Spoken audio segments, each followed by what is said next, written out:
My only son died few days ago. During his funeral, his wife smiled like nothing happened. People said she was just trying to stay strong, but I knew better. That smile wasn't from sadness or shock. It was the smile of someone who thought she had won. My son, Marcus, was everything to me. He was kind, steady, the kind of man who still called every Sunday just to check if I'd eaten. When I got the call about his accident, my world ended. They said his car went off the road late at night, that it was quick, that there was nothing anyone could do. But standing there at his funeral, watching Tanya touch his coffin with that cold, fake comfort, I couldn't cry. I just stared. Her hand lingered too long on the wood, her eyes never wet, her lipstick perfect. Everyone whispered how brave she was. I saw something else. That night, when everyone went home, I couldn't sleep. I sat in Marcus's room, surrounded by his things. His old jacket still smelled like him. His shoes were lined up neatly, just like he always kept them. And then, under his desk, I noticed a small shoebox. Inside was his old phone, cracked, dusty, half dead. I almost tossed it out. But when I plugged it in, the screen lit up and buzzed once. A single notification popped up. One unsent voice message, saved in drafts. I pressed play. Marcus's voice filled the room. "You think I don't know, Tanya? You've been lying to me for months." Then I heard Tanya's voice, cold and calm, like she was used to lying. "You should have kept your mouth shut, Marcus." Then came a loud bang, a crash, and a scream. The recording ended right there. I sat frozen. My heart felt like it stopped. I replayed it over and over, hoping I'd misheard. But the more I listened, the clearer it was. Marcus hadn't died in some random car crash. He'd been set up. I went straight to the police the next morning. I showed them the message, begged them to listen. But they said there was no proof Tanya had anything to do with it. They said Marcus could have been arguing while driving, that the sound was probably the crash itself.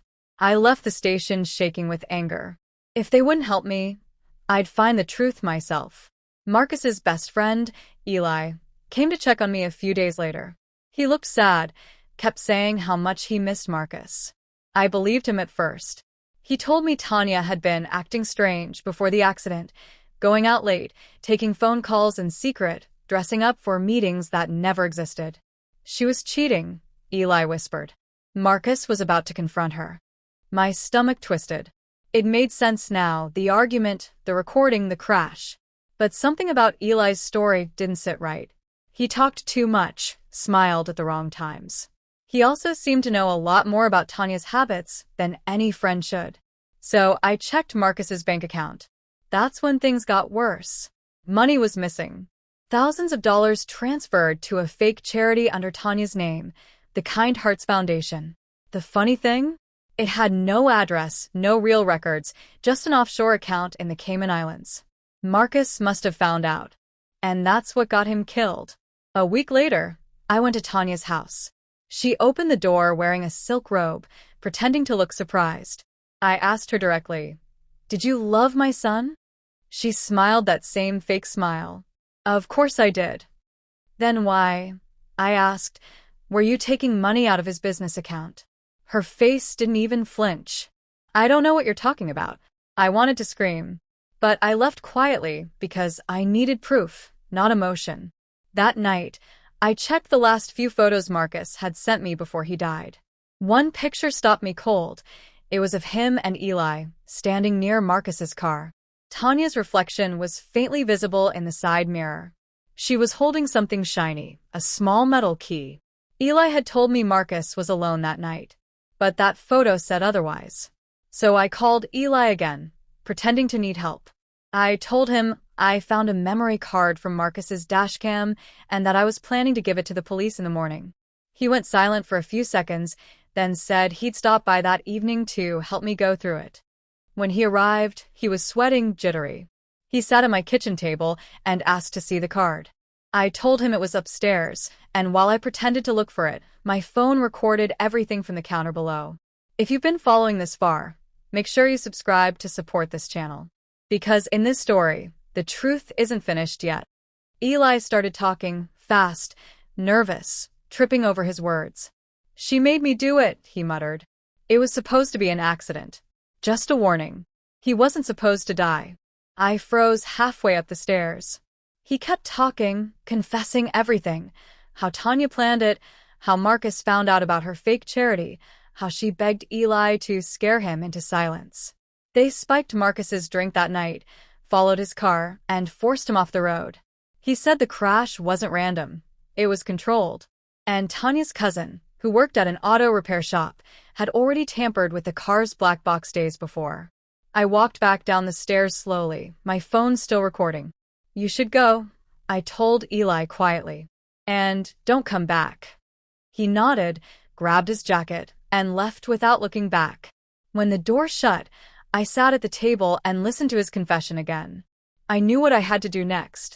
Because at the next gathering, the one meant to honor my son's memory, Tanya was going to finally see what real grief looked like. The church was packed that morning. Marcus's memorial service, 1 month since the funeral. People came to celebrate his life, but all I could see was Tanya, standing near the front row, smiling and shaking hands like she was hosting a party. She looked perfect again. Black dress, red lips, eyes dry as sand. Everyone kept saying how strong she was, how gracefully she'd handled the loss. I stood by the door, holding my purse tightly. Inside was my phone, and on that phone was Eli's full confession, every word recorded. When the priest called me up to say a few words about my son, I walked to the front slowly. My legs felt heavy, but my voice was steady. Marcus was more than my son, I said softly. He was my best friend, my reason to wake up each morning. And though I was told he died in an accident, I stopped, scanning the crowd. Eyes shifted. Tanya's smile didn't move. I learned something, I continued. Something I can't carry alone anymore. A murmur ran through the room. Tanya's hands froze on her purse. I took my phone out, pressed play, and placed it near the microphone. Eli's voice filled the church. She made me do it. It was supposed to be an accident. Just a warning. He wasn't supposed to die. Gasps. Someone dropped a hymnal. The priest stepped back, stunned. Tanya's face turned white.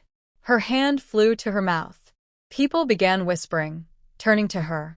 She made me do it. The words echoed through the room like thunder. She tried to stand up. This is fake, she screamed. You edited that. But before she could say more, the doors opened, and 2 police officers walked in. I had sent them the recording the night before. They came prepared.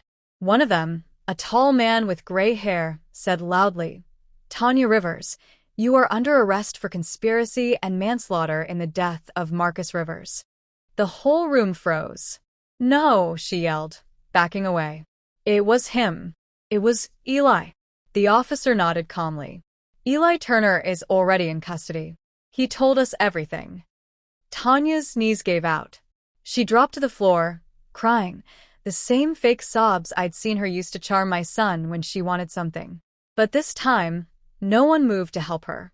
The officers lifted her up, read her rights, and walked her out through the same doors where she had smiled weeks earlier.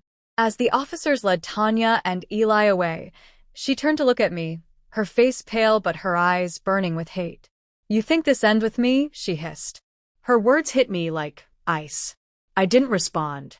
I just watched as the doors closed behind her and the sound of her heels faded down the hallway. But she was right.